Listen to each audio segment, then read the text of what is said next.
देखिए, बात अगर दबे कुचले मुसलमान और गरीब मुसलमानों की है तो हमने सबने मिलकर इस बिल का स्वागत करना चाहिए। और देखिए, सरकार की अगर मंशा अगर ख़राब रहती तो इससे पहले भी अगर आप देखो तो देश में सीलिंग एक्ट आया है।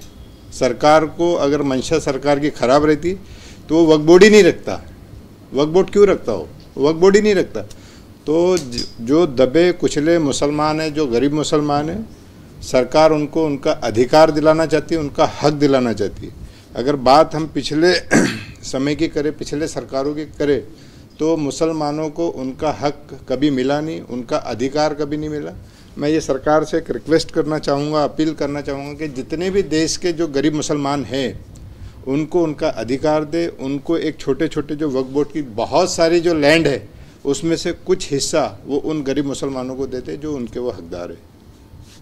सर, एसआरए स्कीम जैसी है तो आपने इसके पहले भी कहा था कि वक्फ बोर्ड की जो जमीनें हैं उस पर बिल्डिंग एसआरए के तर्ज पर बना के छोटे छोटे फ्लैट्स या जो बैठते हैं वो वक्फ बोर्ड ने ऐसी स्कीमें लानी चाहिए। डेफिनेटली वैसी स्कीमें लाना चाहिए। देखिए, सरकार को मुसलमानों को अलग से कुछ देने की ज़रूरत नहीं। वक्फ बोर्ड की ही इतनी लैंड है, अगर वही उनको दे दी जाए जो उनके साथ पिछली सरकारों ने नाइंसाफ़ी की है, वही अगर उनके लिए उनको दे दी जाए तो उन गरीब मुसलमानों को एक उनका अधिकार मिलेगा और उनका हक मिलेगा, जो पिछले जो सरकारें थी जिन्होंने ये काम नहीं किया। ये ऐसा भी जमीन आहे ती सरकार ताब्यात घेऊन कुठेतरी आता उद्योगपतींना जे ते स्वाधीन करण्यासाठी ताब्यात घेतले असा आरोप जे ते संजय राऊतांनी नहीं, देखिए कैसा है कि आरोप प्रत्यारोप, अभी इससे पहले अगर आप देखें तो 370 हटने के पहले कश्मीर के मुसलमानों पर बहुत सारे आरोप लगे थे। इन्हें बहुत सारे आरोप सरकार पर लगे थे कि कश्मीर में भी कुछ सरकार जो है ख़राब करने जा रही। तो आज वहाँ की स्थिति देखिए, आज वहाँ के मुसलमानों से बात कीजिए कि उनको उनका अधिकार मिला, उनका हक मिला। और आज जो कश्मीर जो है वो इतना डेवलप हो रहा था, वैसी इसी तर्ज पे ये वक्फ बोर्ड है। वक्फ बोर्ड में अगर मुसलमानों को उनका अधिकार मिलेगा तो आज वो मुसलमान जो गरीब है, पिछड़ा है, तबका है, वो खुद का घर वाला हो जाएगा, खुद की ज़मीन वाला हो जाएगा। जितने भी जो लोग वक्फ बोर्ड में बैठे थे उन्होंने, चाहे किसी भी सरकार में ले लो, उन्होंने मुसलमानों को फ़ायदा दिया नहीं। अगर फ़ायदा देते तो आज सरकार को ये करने की ज़रूरत नहीं होती। पिछली भी सरकारों में, ये भी सरकारों में जितने भी मुस्लिम बैठे उन्होंने कभी भी मुसलमानों को इस वक्फ बोर्ड का फ़ायदा दिया नहीं। अगर आप देखें, मैं महाराष्ट्र से हूँ तो महाराष्ट्र में ऐसी कई मेरे पास कंप्लेंट है कि वक्फ बोर्ड में आज उनके काम नहीं होते। कई सालों से उनकी मस्जिदों के रजिस्ट्रेशन नहीं होते, मदरसों के रजिस्ट्रेशन नहीं होते।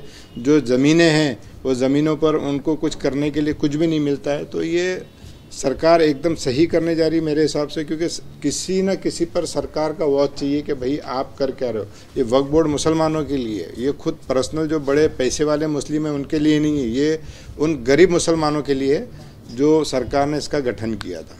ये कुछ लोग ऐसे भी कह रहे हैं कि ये मुसलमानों के धार्मिक मामलों में हस्तक्षेप है और एक तरीके से बुलडोज किया जा रहा है मुसलमानों के। नहीं, देखिए ऐसा नहीं है। जो इससे पहले जो मुसलमानों के साथ हुआ वो काफ़ी दयनीय था। अभी आज मुसलमान देखिए तो भारत में विकसित भारत के साथ खुद मुसलमान भी विकसित हो रहा है। तो ऐसा नहीं, पहले का अगर आप 2014-15 के पहले या उससे पहले अगर आप देखें तो कितने परसेंट मुस्लिम टैक्स भरता था और आज कितने परसेंट टैक्स भरने वाला मुस्लिम हुआ। तो मुस्लिम सक्षम हुआ है, ऐसा नहीं है। अब कुछ लोग तो हर पार्टी में रहते हैं कि जो कुछ ना कुछ बोलकर अपना पॉलिटिक फ़ायदा लेना चाहते। तो ऐसा नहीं है।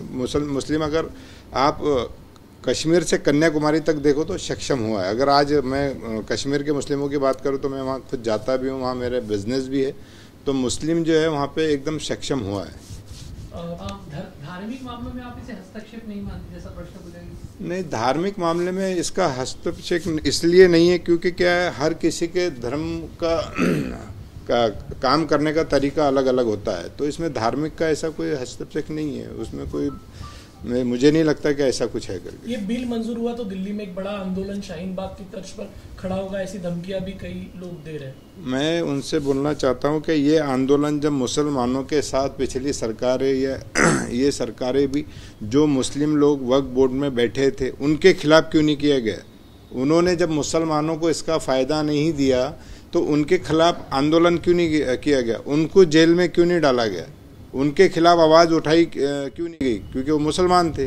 यानी मुस्लिम व्यक्ति उस बोर्ड पर बैठकर कुछ भी गलत काम कर रहे हैं तो आप उसको करने के लिए कैसा एक्सेप्ट कर सकते हैं।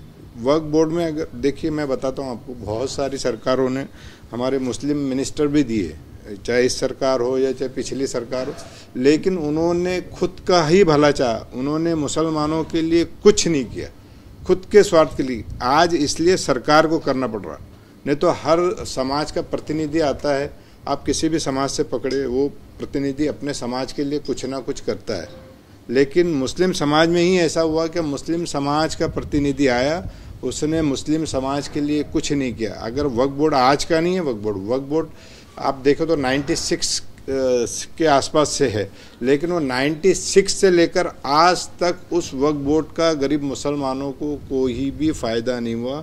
जो पैसे वाले मुसलमान थे उन्होंने अपना रुतबा दिखा के, रौब दिखा के, यानी रिलेशन दिखा के उस ज़मीनों का गलत फ़ायदा उठाया। अब जो सरकार है वो गरीब मुसलमानों को, पिछड़े कुचले दबे मुसलमानों को न्याय देने का काम कर रही। तो मेरा ये मानना है कि डेफिनेटली इसका स्वागत हमने करना चाहिए और सरकार के साथ रह के मुसलमानों को कैसा बड़ा बनाया जा सकता उस पर हमने बातचीत करनी चाहिए।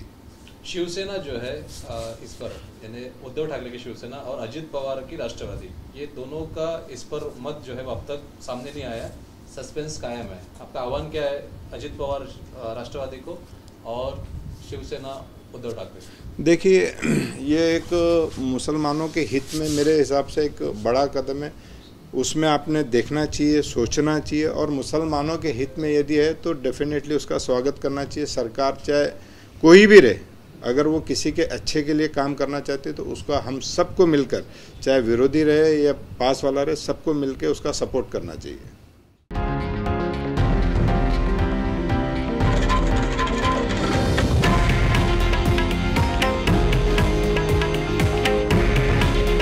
हे आहे देशातील नंबर 1 न्यूज नेटवर्क आणि आपण पाहत आहात TV9 मराठी। काळजी तुमची, हित महाराष्ट्राचं।